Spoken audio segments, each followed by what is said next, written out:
छाता पलट के ना आई, रेत बिखरल सिमटी के ना आई, कि भरी कटोरा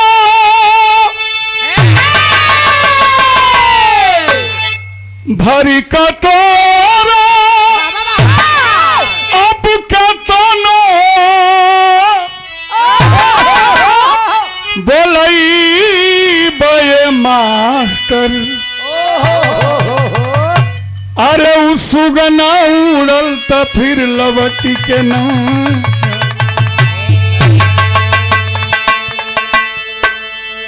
कि घूमी घूमी जहानमा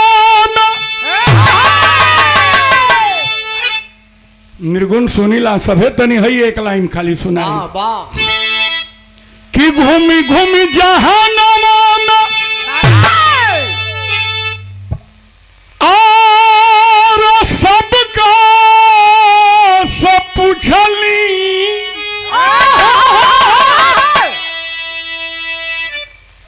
और क्या हुआ बतावल न सही,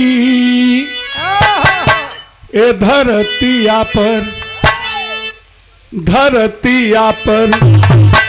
के केतना दिन रही, के केतना दिन रही धरतिया पर,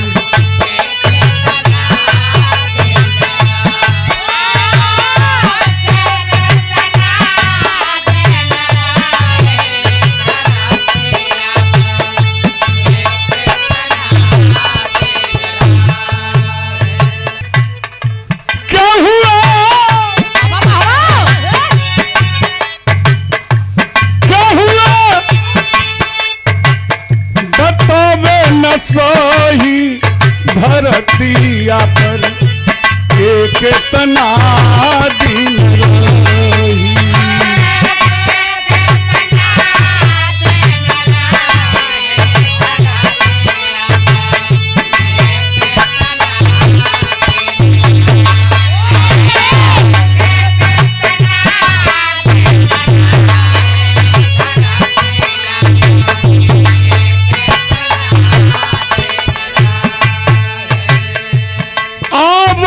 की दरिया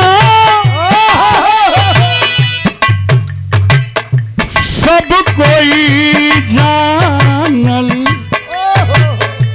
खूबे भइल बतकही हो राम,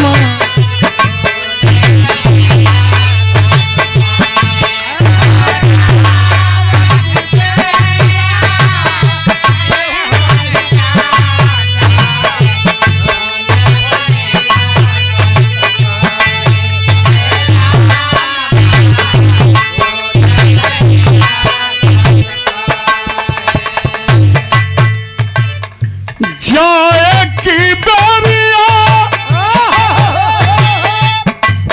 और कहूँ नहीं बूझो, खाली खाली खाली पिजड़वा गइल रही धरतिया पर के केतना दिन रही,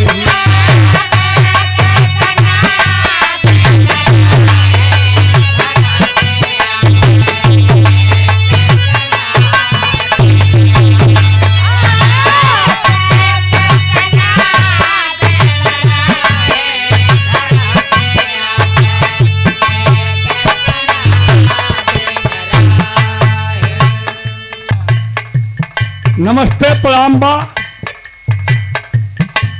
मास्टर साहब गत्तल यादव जी सब कुछ छोड़ के सब कहला कि जाए के बाद सब जानता, लेकिन दुनिया का एक कोई विद्वान नहीं बताया कब जाना है, किस तारीख को जाना है, कितने बज के कितने मिनट खाली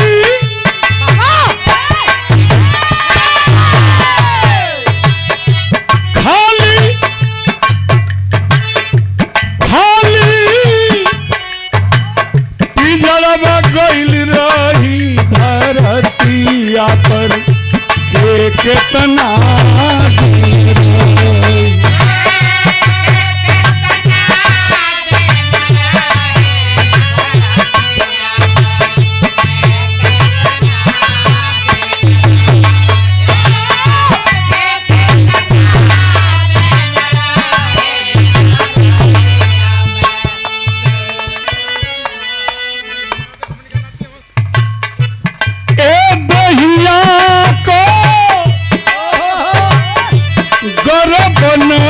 करी है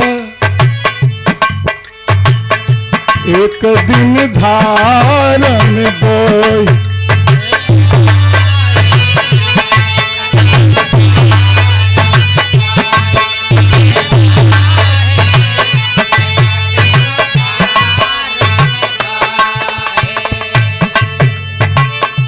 जैसन करनी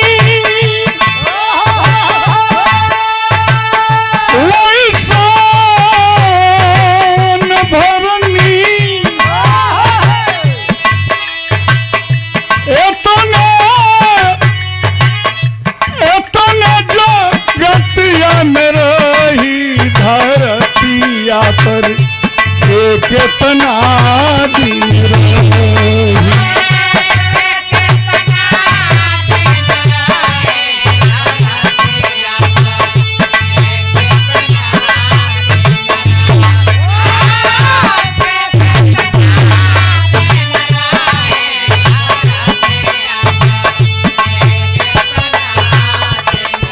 भाई सुना आदरणीय तेजन सिंह कवि जी, यहाँ दो कवि और भी होंगे।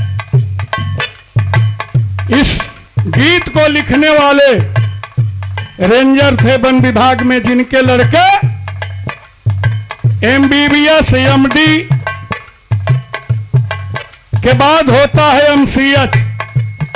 मऊ में बैठते हैं, सर्जन हैं डॉक्टर AK मौर्य, यूरोलॉजिस्ट, और उनकी बहू अम्बेठी में सरकारी डॉक्टर हैं, डॉक्टर उषा मौर्य। दर्जनों किताब लिखे आदरणीय गिरधारी लाल जी। आकाशवाणी से उनकी कविता आती थी। सूचना जनसंपर्क विभाग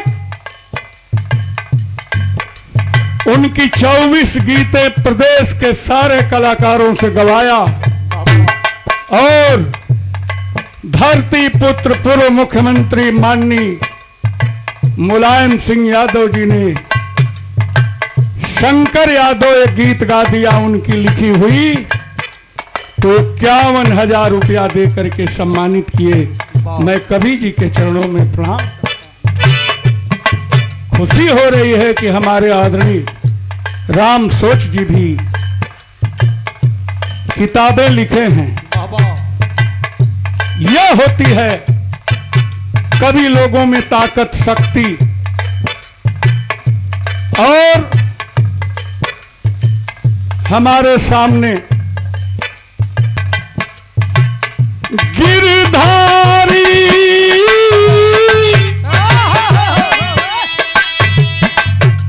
संसार में आके काम बना लो सही राम।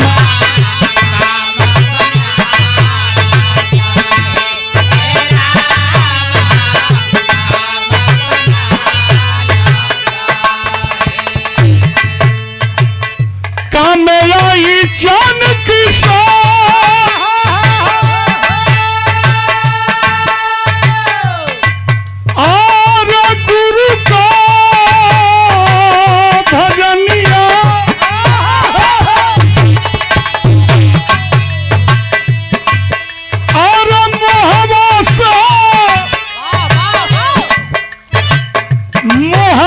से राम लबकोही धरतिया पर के केतना दिन रही।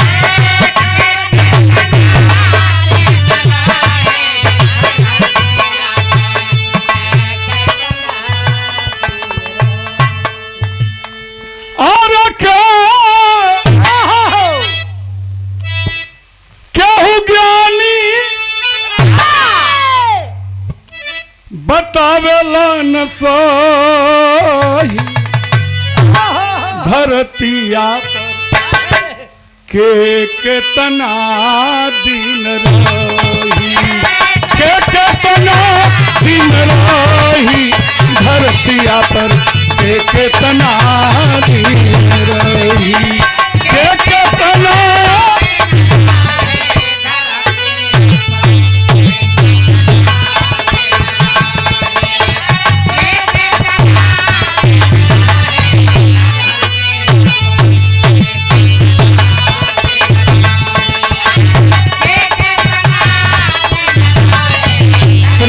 कहा आजा आजा।